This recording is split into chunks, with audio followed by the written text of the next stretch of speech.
Hey, what's up? We're in the next part. So, what's just went on there?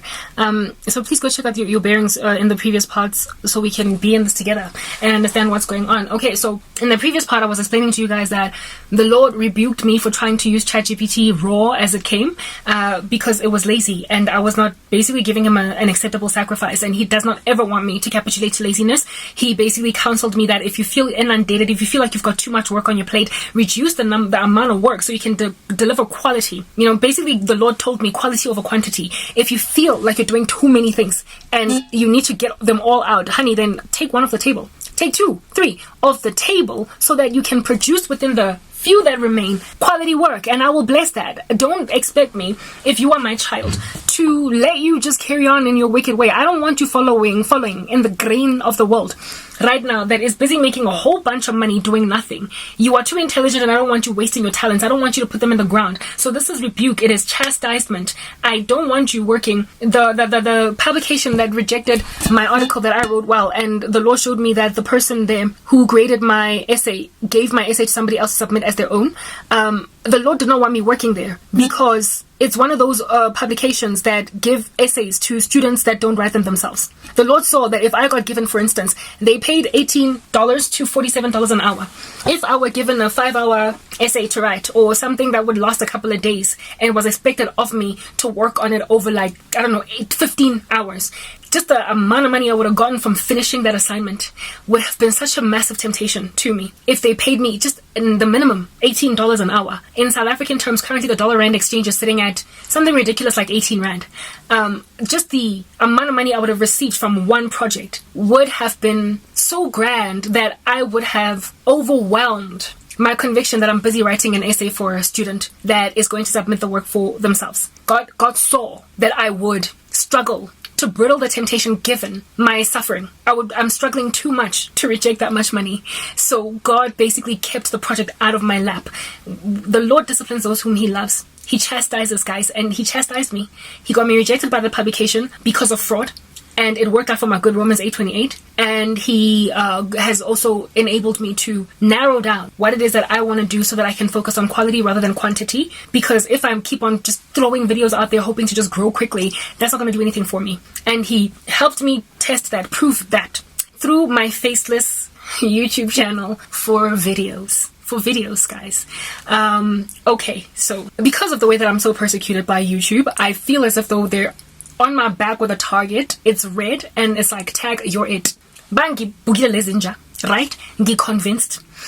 Because of that, my incredible paranoia, it might be paranoia or I might actually be accurate, okay, has made me feel as if though they've got like face recognition software targeting my behind. That's why even my fitness channel is not growing at the level or height that I wanted to grow, because they can see my face. And so anywhere at all that face shows, shadow ban it. Kifilanga YouTube is out for my blood. Do you understand? It might be paranoia or I might be right. We will find out in heaven. Alright? Maybe I am Matt Damon and Born Ultimatum. I might be. I might be Julia Roberts in The Pelican Brief. I might be, you know? So all that has made me be like, okay, let me try and see if I can start a gospel ministry. Whew, I'm so hot now. A gospel ministry that is faceless. But I'm going to have to use stock footage for that. But you see, the thing about the gospel is, unlike health content that I can just throw a command into ChatGPT and it will produce what I want, I cannot ask ChatGPT anything about the gospel. It is a worldly platform that doesn't care about Jesus. Not only that, what it is that I have to say about Jesus always comes from here. It's from the belly from which rivers of living water flow. It is organic. It comes from the Spirit. So I can never cheat on the gospel. I it's prophecy. I've also got a gift of prophecy. So for those reasons, what I communicate tends to come from the Spirit in a very specific, particular, targeted way where God is trying to speak a particular thing to a people. That's not something I can get from AI, obviously, right? So I knew that with a gospel ministry, I cannot ask any software to write it for me. I'd have to come up with a script myself. From my belly, basically. Those rivers of living water would have to flow. And the first video that I did, faceless, for the gospel, for my gospel ministry that is faceless. I started a YouTube channel. It's called The Gospel Saves. Go check it out, please. Okay.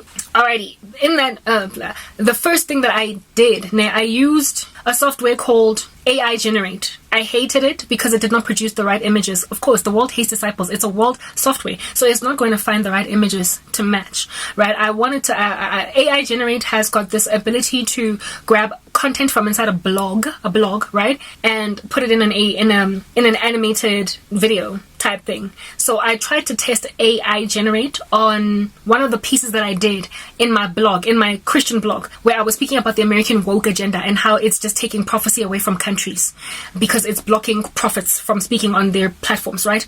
On social media platforms. I took that that blog. I took the link of that article, that blog, in my website, and I put it in AI Generate to generate for me, an AI generated animated video based on that particular blog. And AI Generate, very unfortunately, grabbed like a quarter of my something like 2,500 word long essay. It only grabbed like a quarter of it, so it didn't transcribe all of it, and I was disappointed by that. And even the little bit that it did transcribe, it somehow glitched where it is that I had images uploaded to represent what I'm speaking about. It just wasn't able to figure out what was going on there, and it glitched. So there were a lot of like random just gaps that were unexplained as to what happened in the middle that AI generated and pick up. But the software did get for me enough for me to give some kind of an important message and then lead people to the whole blog if they want to watch all of it. Okay. When AI Generate did it, I was not happy. I was not satisfied with with what it put out and the images. I just could not get enough of them. That's when I started to experiment with Canva, right? I wanted to see if I can't grab that blog, the same little bit that AI Generate took, and put it in. AI Generate only took like 10 minutes worth, right, of content, like 8 minutes worth of content. Whereas my whole blog, if at all I were to put it in a video format, would probably be like 30 to 40 minutes long. It was quite a long article that I wrote, okay? So it only took 10 minutes of that, but I was like, it's okay. The first 10 minutes is quite compelling in and of itself, so I'll take it. So I took that 10 minutes, put it in AI Generate, was not satisfied with what AI Generate did, so I reproduced the whole thing on Canva. Guys, it took me the whole day. I am not lying to you. I had to take my computer. My mom was not home that day, neither my little sister. And I sat in the house to maximize Canva's functionality with Wi-Fi, so it does not get slow and glitchy, and because back here I'm a little bit far from the router, so it's problematic for me, right? So I sat in the house where there is the fastest internet that you can get, unplugged my computer and everything. I closed all my applications, making sure that only Canva operates, and it indeed helped. It did help so that everything was not slow. I, however, worked on Canva in my browser, in my Safari. Thank God Canva exists on Apple Store. You can buy the application on Apple. I made a decision the following day because I was struggling with glitchy issues to see if I had downloaded the application that is Canva onto my computer, if it'll be faster, and indeed it proved to be faster. Otherwise, I was going to abandon Canva because it took me the whole day. One of the biggest reasons was because of how, like, every time after I would upload an image or put an image on my slides, oh goodness, it would freeze and then move and then freeze and then move. That I blame on my computer. It is old. But once I started using the application that is Canva, once I started to work off the application and not in the browser, it improved significantly by maybe like 30%. So it made me really like feel Canva is great. So if it was not for Canva giving me the glitchy issues that it gave me on the browser, I would have sliced that work time maybe by 2 hours at most. And when I say it took me the whole day, guys, that assignment, I started it at like 8 a.m. and I finished it at like 7 or 8 at night. Like 12 hours, 12 entire hours. And I started first in the house and then I moved my computer this side to finish it. I was so exasperated. You know what took time? First of all, I typed in the text myself. I couldn't copy and paste it because I was using the AI Generate script. So I basically had to, okay, so this is what I did. No, how did I do this? Yes, oh goodness gracious. I recorded yes, that's what I did. First, I recorded the voiceover on Filmora. with my own voice. I didn't like the artificial intelligence voice. No, the voiceover, I put my own voiceover over the AI generated because I didn't like AI generates voiceover. It sucked. All right, it was just monotonous and it sounded like a robot. And this is the gospel. We don't do robot. We do the image of God.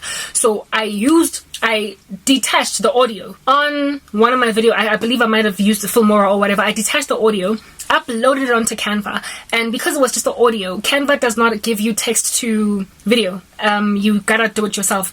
I had to retype the whole thing by listening to what I say, and then I put it in slides, and I told myself I would pick the images later. That took me 2 hours for a 10-minute video. For an 8-minute audio, it took me to put it on multiple slides. Goodness gracious, it took me 2 hours. And I thought all the work was done, it was finished after that 2 hours, because all I needed to do now was just pick images. Guys, selecting stock footage is a lot more of a task and onerous one, if at all you're going to be serious about getting heard, than most people give it credit for. So people who create videos where they've just got stock footage in the background, y'all need to stand up and give them a round of applause, because it just, for them to be believable and for their footage to be compelling, they have got to go through so many places. Like, I use Pixels and Canva, where it is that I couldn't find the right image on Canva. Do you understand? And even then, I could not find sometimes what I was looking for, to a point where I was scrolling for minutes on end just to get the image that most works, because, this is the gospel. And because it's the gospel, there's not a lot of footage, because the world hates disciples, that is as closely mapped to Christianity as you would like it to. There's nothing on the rapture, for instance, like little bodies floating into the sky, nothing on the great apostasy. You have to be metaphoric in the way you think. The way that I depicted the great apostasy was by little human being dominoes falling. I could not see perhaps find a video of a person that maybe was depicted in the past as having worshipped God, and now today they're not, because they're in the club dancing it up a storm, twerking, in a Christian world. All I could think about when I was busy producing that footage was that video was in a Christian world where Christ reigns. Hey, the pixels and the story blocks and the Shutterrocks and the canvas of this world would have stock footage that is like mapped, traceability matrix 1-to-1 ratio to exactly what is on your mind. But this world does not cater for many of the images that are in the Bible at all. Lies, you can't find them on Canva. It's very politicized. So Canva, once you work on it, you will realize how restrictive it is. They don't want any, you can't, like, censorship, lies, basic things that you would easily find on other very much more expensive premium stock footage websites. You can't find it on Canva because it's free, or at least it's cheap if at all you go on the paid plan. Yeah, it's very politicized, highly for anti-left agenda. Hey guys, there's the American left agenda. Like, it's even in Canva. Like, you can pick it up anyway, but that's another story for another day. Okay, so I had to go run from pillar to post using both Pixels and Canva just to get what I wanted, and it took me the entire day. Do you know how much that disquieted me and disillusioned me? It made me feel so sad, because I have got this history of my content going nowhere. And so for me to produce a 10-minute video that I worked on for over 12 hours that is only going to get one view and just stop growing, my heart was so sore. It was so sore. I worked so hard, and at the end of that project, once I finished it, I was like, I'm never doing this again. I said in my heart, I'm never doing this again, because I know that I'm going to have to chop it up into millions of parts in order for me to get any subscriber at all from this content. But the 10-minute video that took me 12 hours to do that just so I can get binary code on my content. Binary. With nobody liking, nobody recommending, nothing. I'm not doing it. I told myself that. I went to bed all sad. The next day, I went on right ahead to chop it up into small little parts and upload the shorts on YouTube so I could gain subscribers. And I was like, I'm not going to do this again. Lo and behold, I uploaded the same video on Rumble.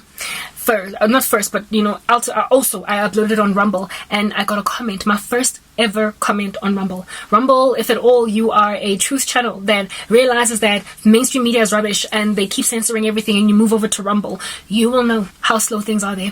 For every 1 subscriber you get on YouTube, you will get perhaps a decimal point, 0.00001% of a follower on Rumble. People don't easily follow on Rumble, first and foremost, and the views there are scant in comparison to YouTube, even in a shadow banned state. So it's slow to grow on Rumble. You've got to be big, huge, prolific, like a little bit of a Russell Brand or an Eric Stackelberg, if we're going to go into the Christian space, if at all you're going to go anywhere on Rumble. And so I expected that on Rumble, I'm probably going to sit on 0 views. Instead, the very next day, I woke up, opened my email. Rumble, when somebody comments, you get the comment sent you via email on your email as well. So YouTube also does the same thing. But I've disabled my comments on YouTube, so I don't really get that. Okay, yeah, no, I got a comment. And I was like, somebody watched it all the way to the end to a point of even commenting and says, I was like, whoa, that is that video that I did yesterday. So it turns out it was not a waste of time. But guys, it was not just on Rumble where that video did okay. Next part.